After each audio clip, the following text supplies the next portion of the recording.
Bugün sizlerle Galatasaray Fenerbahçe kupa maçında derbisine özel iki takımın kadrolarını kurup birbirlerine kapıştıracağız.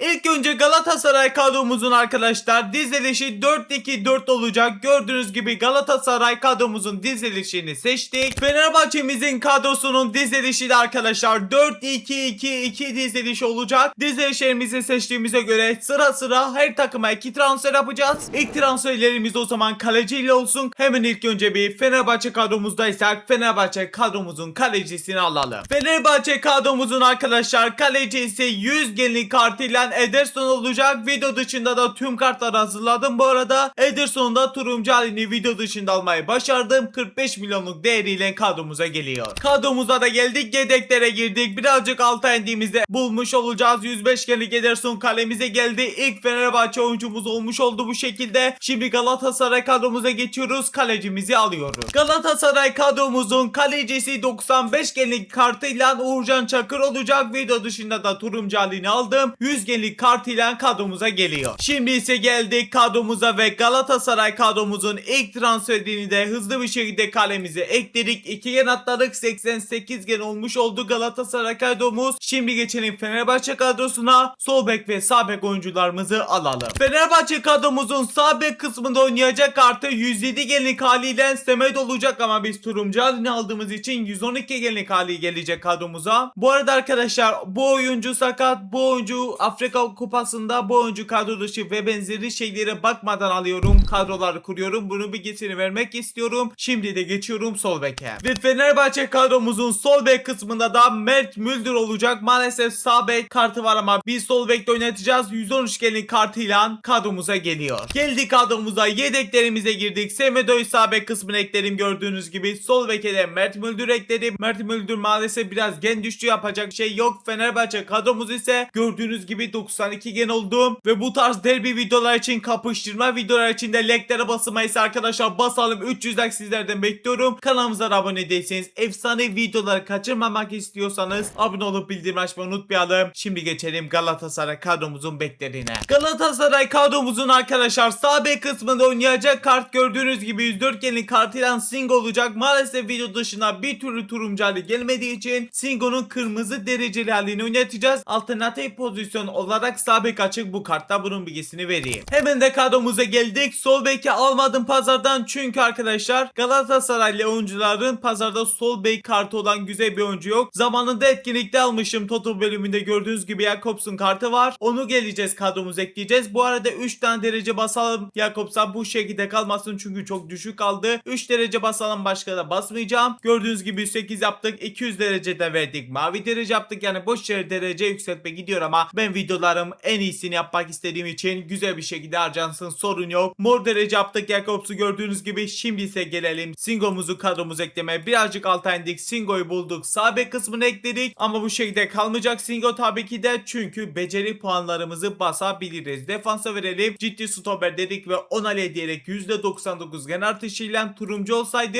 bir gen daha fazla olarak oynardı ama maalesef kırmızı hali oldu. 106 genlik haliyle kadromuzda. Galatasaray kadromuz ise 92 gene kadar yükselmiş oldu. Şimdi geçelim stoper hatlarımıza. Fenerbahçe kadromuzun sol stoperinde gördüğünüz gibi turuncu dereceli haliyle 113 genlik Çağlar Soyuncu oynayacak. Sağ stoperde ise 109 genlik kartıyla Skriniar oynayacak ama biz turuncu halini aldık. 114 genlik haliyle kadromuza gelsin. Ve bu şekilde de arkadaşlar Fenerbahçe kadromuzun defans hattını bitirmiş oluyoruz. Son olarak da Skriniar'ı ekledik. Üçgen hatları 98 gen olmuş oldu Fenerbahçe kadromuz. Defans hattı bitirdik Fenerbahçe'de. Galatasaray'da da bitirelim. Galatasaray kadromuzun sol stoperinde gördüğünüz gibi Abdülkerim Bardakçı'nın turuncu dereceli hali oynayacak. Sağ stoperde ise arkadaşlar gördüğünüz gibi turuncu dereceli haliyle 109 genlik Sanchez oynayacak. Bu şekilde defans hattı Galatasaray'da da bitecek. Geldik kadromuza, yedeklerimize girdik. Birazcık alta indiğimizde arkadaşlar Sanchez'i bulduk. Sağ stopere ekledik. Biraz biraz daha indik ve sol stopere de Abdülkerim Bardakçı dedik. Galatasaray kadromuzda defans hattından sonra genimiz 95 gen oldu. Şimdi o zaman Fenerbahçe'nin 2 defansif orta sahasını almaya geçeceğiz. Fenerbahçe kadromuzun sol defansif orta saha kısmında 108 gen değil turuncu halini aldım çünkü 113 genlik haliyle Alvarez gelecek. Sağ defansif orta saha kısmında da Fenerbahçe'nin yeni transferi 110 genlik kartıyla Guendouzi gelecek. Bu oyuncumuzun da turuncu halini aldığım 115 genlik kart o zaman kadromuza gelsin. Şimdi geldik kadromuza, yedeklerimize girdik. 115 genlik Guendouzi kadromuza geldi. Sonra ise Alvarez de kadromuza geldi ve Fenerbahçe kadromuz gördüğünüz gibi 103 gene kadar ulaşmış oldu. Şimdi o zaman Galatasaray kadromuza geçeceğiz. 2 tane merkez orta sahamızı alacağız. Galatasaray kadromuzun sol merkezinde 101 genlik değil turuncu halini aldığımız için arkadaşlar 106 genlik kartıyla Gabriel Sar olacak. Sağ merkezde ise gördüğünüz gibi efsane bir kartı gelen 113 gen değil turuncu halini aldığımız için 118 genlik kartıyla İlkay Gündoğan olacak. Şu ana kadar aldığımız en yüksek genli oyuncu oldu. Hemen de kadromuza geldik. Yedeklerden ilk önce bir Salah'ı bulalım çünkü sol merkeze ekleyeceğiz. Bulduk, sol merkeze ekledik. Şimdi ise bir gir çık yaptığımızda İlkay'ımızı da aldık. Sağ merkeze ekledik. Galatasaray kadromuzun geni gördüğünüz gibi 100 gene kadar ulaşmış oldu. Şimdi geçeceğiz arkadaşlar Fenerbahçe kadromuza. 2 tane ofansif orta saha transferimizi yapacağız. Fenerbahçe kadromuzun sol ofansif orta saha kısmında 101 genlik temelinde kart gelecek ama turuncu halini aldı. Kerem Aktürkoğlu'nun da alternatif pozisyon olarak ofansif orta saha açık. Bunun bilgisini veriyorum. Sağ ofansif orta sahada da arkadaşlar yedekleri girelim. Aslında Asensio'nun bu kartını pazardan aldım ama bedava olarak Asensio'yu almışım bu hesapta. O yüzden bunu kullanalım çünkü daha yüksek genlik kart. Bunun da alternatif pozisyon olarak sağ ofansif orta saha açık. Asensio'yu bu şekilde ekledik. Şimdi sol ofansife de arkadaşlar birazcık alta indiğimizde Kerem'in kartını bulacağız ve sol ofansife ekleri gördüğünüz gibi ama bu şekilde bırakmamamız lazım çünkü beceri puanlarımızı bastığımızda genleri artacak. İki oyuncumuzun da hemen buradan verdik, dengeli vermeyelim, pası güçlensin onale diyerek de Kerem birazcık daha yüksek olmuş oldu. Bakalım kaç gen olmuş Kerem Aktürkoğlu, 104 gene kadar ulaştı. Şimdi ise Asensio'ya geldik, beceri puanlarımızı basmış olalım, onale dedik ve arkadaşlar Asensio'da gördüğünüz gibi kaç gen olmuş oldu hemen görelim ve 110 gen olmuş oldu. Genel genimiz ise gördüğünüz gibi 107 gen oldu. Orta saatte bitmiş oldu Fenerbahçe kadromuzda. Şimdi o zaman Galatasaray kadromuzun kanatlarını almaya geçelim. Galatasaray kadromuzun sol kanat kısmında Barış Alper Yılmaz'ın turuncu dereceli 109 genlik kartı gelecek. Sağ kanatta ise arkadaşlar 109 genlik temelinde Leroy Sané'nin turuncu dereceli arkadaşlar yanlış yaptım. Turuncu dereceli 114 genlik kartı gelecek. Alternatif pozisyon olarak sağ kanat açık. Geldik şimdi kadromuza. Yedeklerimize girdik. Sané'mizi sağ kanat ekledik. Bu şekilde bırakmayacağız Sané'yi. Şimdi birazcık alta indiğimizde Barış Alper Yılmaz'ı da sol kanata ekledik. Hemen gelelim Sané'yi biraz daha yükseltmiş olalım arkadaşlar. Hemen buradan becerilerimizi gördüğünüz gibi vermiş olduk. Onayla da dedik. %100 gen artışıyla Sané hiç gen düşüşü yaşamadan tam arkadaşlar 114 genlik kartı kadromuza geldi. Galatasaray kadromuza 105 gene kadar ulaştı. Şimdi o zaman Fenerbahçe'nin kadrosunun golcülerini alalım. Fenerbahçe kadromuzun sağ santraforunda arkadaşlar 105 genlik temelinde turuncu dereceli 110 genlik kartıyla Anderson Talisca olacak. Sol santraforda ise arkadaşlar turuncu dereceli 109 genlik John Duran olacak. Fenerbahçe kadromuz bu şekilde bitecek. Şimdi ise yedeklerimize girdik. Anderson Talisca'yı sağ santraforumuza ekledik. Birazcık alta indik. Duran'ı da sol santrafora ekledik ve 111 genlik bu şekilde bir Fenerbahçe kadrosu oldu. Şimdi Galatasaray kadrosu da bitirelim. Bakalım kazanan kim olacak? Galatasaray kadromuzun sağ santraforunda arkadaşlar turuncu dereceli haliyle 113 genlik Mauro Emanuel Icardi olacak. Sol santraforumuzda ise arkadaşlar 111 genlik temelinde turuncu dereceli halini aldığımız için 116 genlik Victor Osimhen gelecek. Bu şekilde Galatasaray kadromuza bitecek. Şimdi ise kadromuzdayız. Yedeklerimize girdik. Icardi'yi sağ santrafora ekledik. Osimhen'i sola ekledik ve Galatasaray kadromuzda Fenerbahçe gibi 111 genlik bu şekilde bir kadro kurduk. Maçımızda Galatasaray kadrosunu ben yöneteceğim. Fenerbahçe kadromuzu ise arkadaşlar kuzenim yönetecek. İnşallah güzel bir maç çıkar. İsterseniz o zaman like'lara bastıysanız, kanalımıza abone olduysanız, bildirimleri açtıysanız cezalı maçımıza geçelim. Bakalım hangi takım kazanacak. Skor skor tahminlerinizi bu arada yorumlara bekliyorum. Tek olarak da bu videonun skoru kanal olarak benim tahminim olacak. Galatasaray kadromuz bu şekilde ve son olarak Fenerbahçe kadromuz bu şekilde. Şimdi maçımıza başlıyoruz. Bakalım derbinin kazananı bizim videoda kim olacak? Abdülkerim birazcık ağır bir oyuncu ama yetişebilir mi? Asensio çekti topu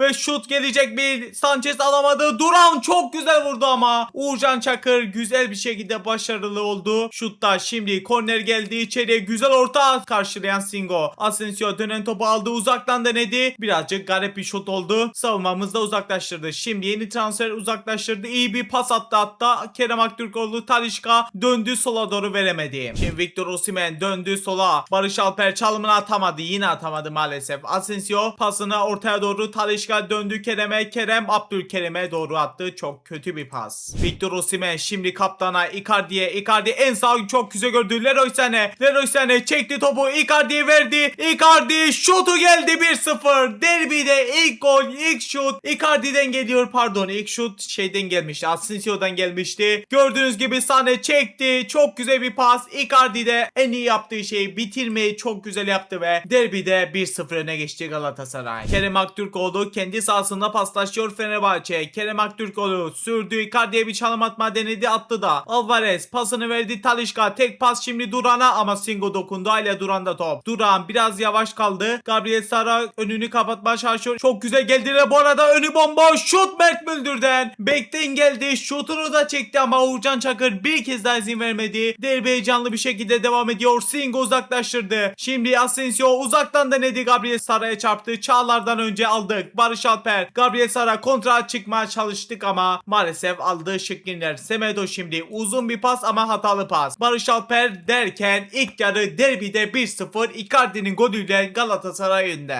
Alvarez şimdi gördü Kerem'i. Kerem Guendouzi pasını Duran'a, tek paslarla geliyorlar. Guendouzi oyun kurarak gelecekler galiba derken İlkay çok güzel aldı topu. En sağa doğru döndük. Önümüz bomboş. Çok fazla adamdan geliyoruz. Osimhen'e doğru çok güzel pas geçerse gol olur. Çok güzel de pas geçti. Victor Osimhen. Victor Osimhen öyle ortayı asla affetmez Victor. Sané çok güzel orta. Çok iyi bitiriş yine Victor ve Icardi'den. Osimhen çok güzel bitirdi. Ederson çıkış yapmaya çok geç kaldı ve Osimhen 2-0 yaptı derbide. Barış çalımını attı Barış. Barış'tan geliyoruz. Barış. Osimhen'e çıkardı. Osimhen tek de vurdu. Çağlar'dan döndü. Bir kez daha deneyeceğiz ama Alvarez aldı topu. Şimdi geliyorlar Duran'la. Tek pasla gördük Kerem'i. Kerem Sanchez ikilisi aldı, güzel. Şimdi geliyoruz bir kez daha. İlkay en ortaya doğru dönmedi. Icardi'ye döndü. Verdi Singo'ya. Singo Sané Icardi'nin peşinde. Icardi alamadı. Alvarez'de çarpan top kornere çıktı. 2-0 öndeyiz güzel bir şekilde. Bakalım Osimhen'e doğru orta açacağım. Çok güzel orta geldi. Osimhen arka direkte vuramadı. Talisca karşıladı. Guendouzi önlen gelmeye çalışacaklar. Barış Alper zorladı, alamadı ama Semedo bekten çıkıştı. Jakobs'tan birebir de Semedo çekti. Orta mı çekecek? Şut mu çekecek? Girdi içeriye kadar. Gabriel Sara olmadı. Uğurcan bir kez daha başarılı bir kurtarış. Dönen top Talisca'da, Roveşeta pası attı. Asensio vurdu, yine Uğurcan. Dönen top Kerem, yine Uğurcan. Ama offside öncesinde. Öncesinde gördüğünüz gibi offside'e yakalandı Kerem ama Uğurcan Çakır çok güzel kurtarışlarla farkı 1'e indirmesine izin vermedi. Icardi verdi. Osimhen'e geçmedi. Guendouzi aldı. Pasını da verdi kime? Alvarez'eymiş. Alvarez güzel bir pas atamadı. Şimdi Icardi ile geleceğiz. Icardi en sola atma denedim, olmadı ama bizde kaldı. Icardi şimdi havalandırdı ama Çağlar'ı çarptı derken derbinin kazananı 2-0 skorla Galatasaray oldu. Tek olarak da derbinin tahminimiz, gerçek hayatta tahminimiz 2-0 Galatasaray yenecek diyoruz ve istatistiklerimizde gördüğünüz gibi bu şekilde. Fenerbahçe daha çok şut çekmiş ama başarılı olamamış. Gerçek hayatta da arkadaşlar hak eden kazansın diyoruz ve inşallah eğlenmişsinizdir. Güzel bir video olmuştur. Like'lara basmayı, kanalımıza abone olmayı unutmayın. Ekrana 2 video bıraktım. Onları da izlemediyseniz bence izleyin. Beni bu kadar. Kendinize çok iyi bakın. Görüşürüz. Bay bay.